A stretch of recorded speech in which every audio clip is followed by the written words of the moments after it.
HuK saying this is red, managing to ninja the red color from SeleCT.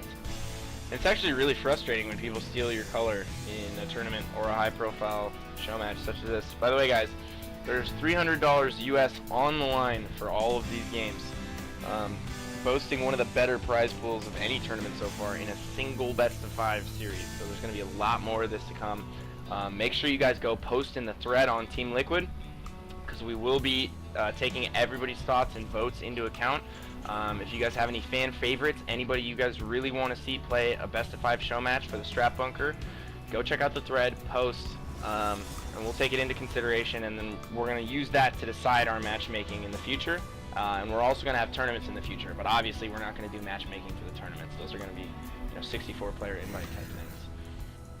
Anyway, HuK again bouncing off the Xel'Naga towers, looking for any kind of proxies in mid, maybe to catch the scouting SCV. Didn't see anything, and he's going to get in and do some early harass right off the bat once again. But SeleCT is all over it this time, pulling an SCV immediately. Yeah, I don't think HuK is going to be able to do much damage here to those SCVs that are building, and HuK will be throwing down a gateway on 14. So a very economical opening from our Protoss player. That's somewhat of a later gateway than usual, but it does allow you to get a couple more probes out. And he was using that Chrono Boost on probes. HuK will still be using this probe to harass the SCVs, and notice how he pulls it off the SCV as soon as the shields run out. Really a good way to play Protoss is always, almost killing that probe off there, but always using the probe until the shields go down and then running it away and allowing them to regenerate. Boom!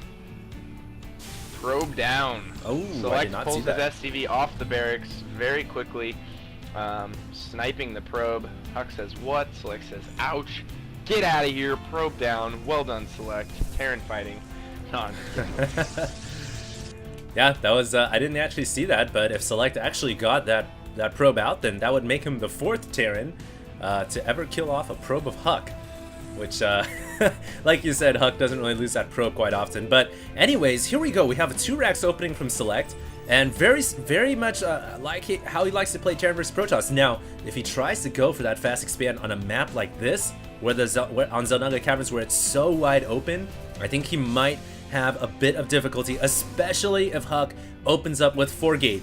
Last game, SeleCT lost to a 4-gate push, and that was after the fast expand Nexus from HuK.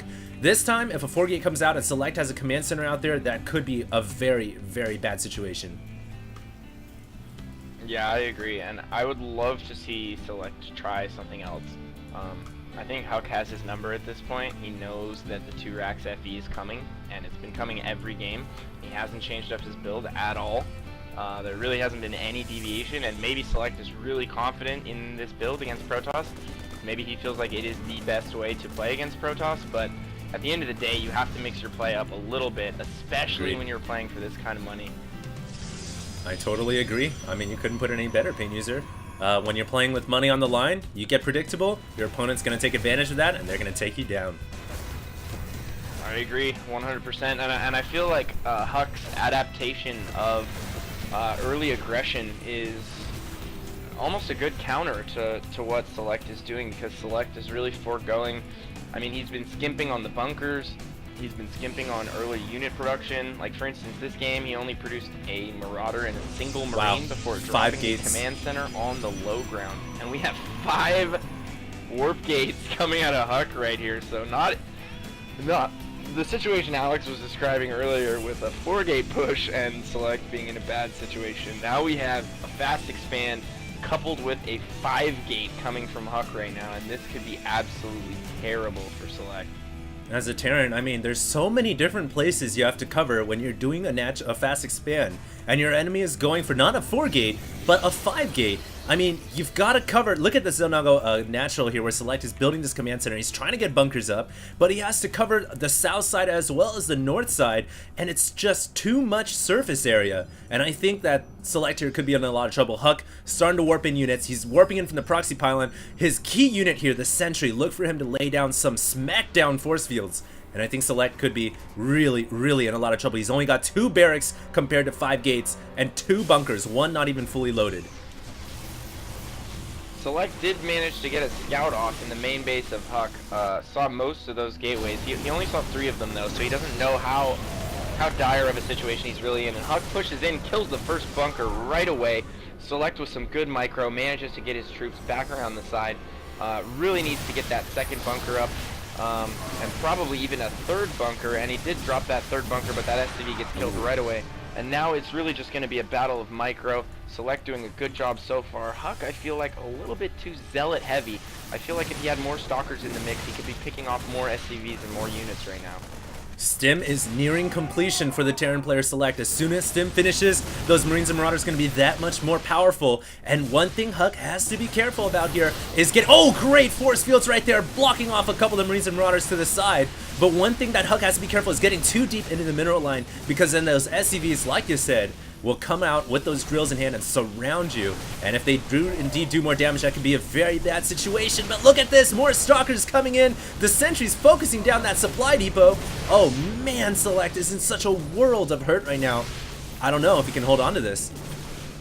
I mean, it's do or die right here. If he holds this off, he wins. If he doesn't hold this off, he loses. It really comes down to that. This is completely all in.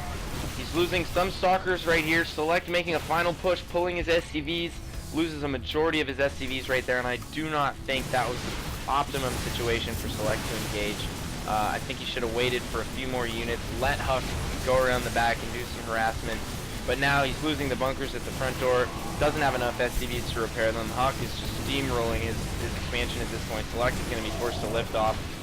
Select trying his best, picking off a few stalkers here, but really he only has a handful of infantry left, and I believe HuK is well ahead in the income tab right now, sitting at 26 harvesters. And wow, HuK has not made a single he's made 2 harvesters in the last 4 or 5 minutes of the game. So right, just shows you how aggressive of a style this is.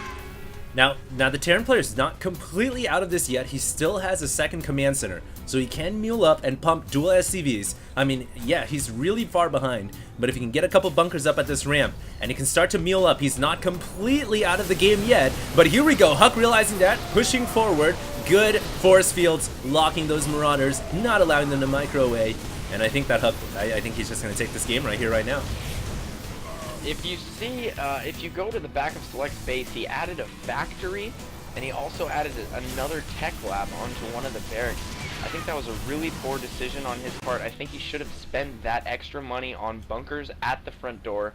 I think he should have landed that command center, like you said, got the double mules going right away, started to produce SCVs off of 2 command centers, and then slowly inch his way out back towards his natural. I do not think teching up to medevacs is what he needed in this specific situation, and I really just don't agree with that play in general. Well, I think we've seen this from almost every game so far. Select goes very skimpy on the barracks and tries to get a fast starport down for dropships, but I almost feel like he just doesn't have enough forces, and he's a little too greedy with the economy. And HuK now getting real dirty with it, punishing him as hard as a Protoss can punish and going for a 5-gate. Yeah, absolutely. I mean, that was a good adaptation on HuK's part. I've actually seen HuK do that 5-gate build on Xel'Naga before. I think he tried it at BlizzCon while we were there, actually. Which was great, by the way, guys. Alex and I were both lucky enough to go to BlizzCon. It was awesome. I suggest you guys all go next year. And we got these super baller portraits of the Murloc Marine. See that right there? It's real cool. Yeah. Anyway. We're going to go ahead and get into Game 4 here, and I hope you guys have all enjoyed the previous games. These are outstanding games from HuK and Select. I'm really glad we picked them for our first Showmatch series. I think they did a great job, and let's see what happens in